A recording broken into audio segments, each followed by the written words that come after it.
I keep telling my kids I'm gonna make cookies, but I have to get out these ingredients every single time. Maybe you don't need a triple batch of cookies, but you wanna have your cookies in a jar. Hi friends, welcome back to the channel. Today we are making cookies in a jar. Come along.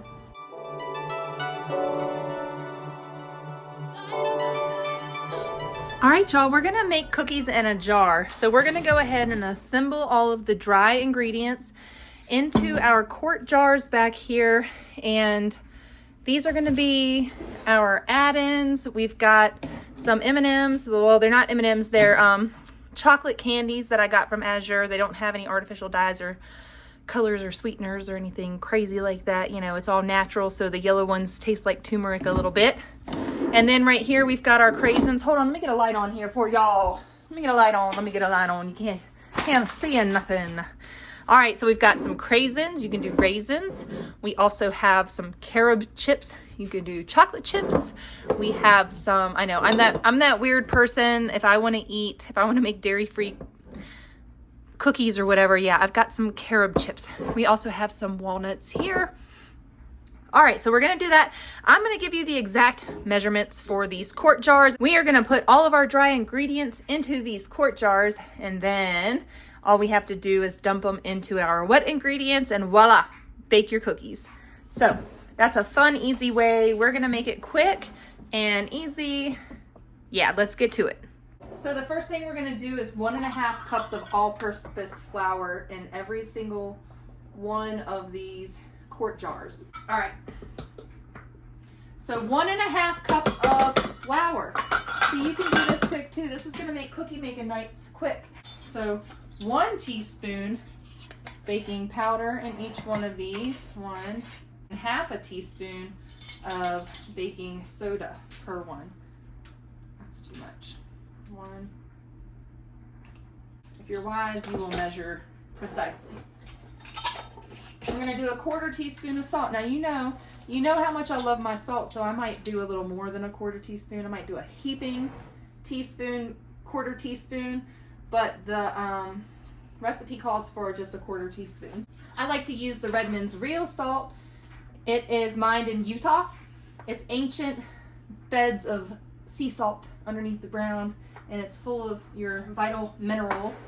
So next we're gonna do our add-ins, right? You hear me? Now we're gonna add in. So it's gonna call for 1/2 cup. So you can do anything. One of these I'm gonna do 1/2 cup of M&Ms. One of these I'm gonna do 1/2 cup of, no I'm not gonna do that. I'm gonna do 1/2 cup of carrot chips. In this last one, well actually in that one I'm going to do some walnuts. So about 1/2 cup of walnuts we'll do. And then we are going to do 1/2 cup of cranberries. You want to do 1/3 cup brown sugar in each one of these. 1/2 cup of sugar. Hey, and you know what? I'm just showing you guys that you too can do things like this at home with your kids if you're busy or whatever. I mean, I'm getting it all done. I got broth cooking over there. I got to make some cookies.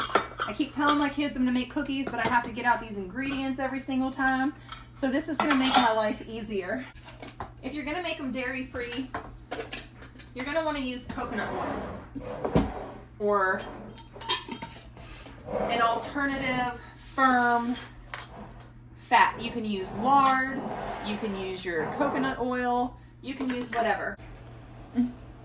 Just a little tip before I go on, if you order honey from Azure Standard in the 12-pound plastic bins, then you can repurpose and reuse those for some of your dry good ingredients. For instance, these carob baking chips are in here. In this one I have a bag of brown sugar that I need to keep in an airtight container. So we've got, well these aren't really airtight, but I can keep some of my dry goods. This is in a Ziploc bag in there. But I just keep it in there out of the way, you know, go store them in my cabinet, nothing's gonna mess with them. You should probably be using your 4 jars canning lids. That will keep any air from getting in or out because these are airtight. And I have a discount code down below in this video's description. It is 10% off for your 4 jars lids. The kids that are at a hockey match are coming home. They're out with Aaron right now. So let's see. Katie, how do we make these cookies? Okay, this is how you are going to make your jars of cookies. You want half of a cup of your softened butter, 1 teaspoon of vanilla extract. Do as I say, not as I do. So you want to make sure that's exact measurements. And then 2 tablespoons of milk and 1 egg. So I'm going to go grab that tablespoon of milk. And because these cookies are not going to be dairy free, I'm not eating them. 1, 2, and you know how I measure my flour, so put a little bit extra of that in there. Next, you want to mix it up. It will result in a slightly different cookie texture if you start out with melted butter. So I'm just using softened, and we're going to go straight in there with all of our ingredients. Give this an good old college mix. I don't know. I'm going to go over the recipe with you one more time. It's 1.5 cups all-purpose flour, 1 teaspoon baking powder, 1/2 teaspoon baking soda, 1/4 teaspoon salt, 1/2 cup of M&Ms or carob chips or whatever add-ins you want or extra. You got 1/3 cup brown sugar, 1/2 cup sugar. You're going to add that to 1/2 cup soft butter, 1 teaspoon vanilla extract, 2 tablespoons milk, and 1 egg, and that is going to give you your cookie batter. So we've got that all ready. Typically I would use my stand mixer and I would triple batch bake up some cookies for this video. And because I know not everybody has a large family like me, but maybe you just want enough cookies for yourself. Maybe you don't need a triple batch of cookies, but you want to have your cookies in a jar so that all you have to do is add in your wet ingredients and you're set to go. We are going to be spooning these out with our cookie thing onto our cookie sheet. Nice and pretty.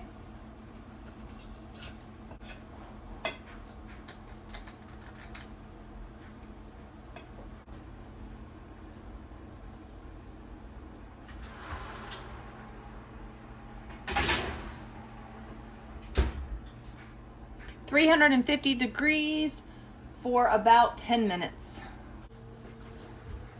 Oh no, I burned one. Watch out. Watch out. It's hot. Hot. Hot, hot. Watch out. Go to here. Hold on.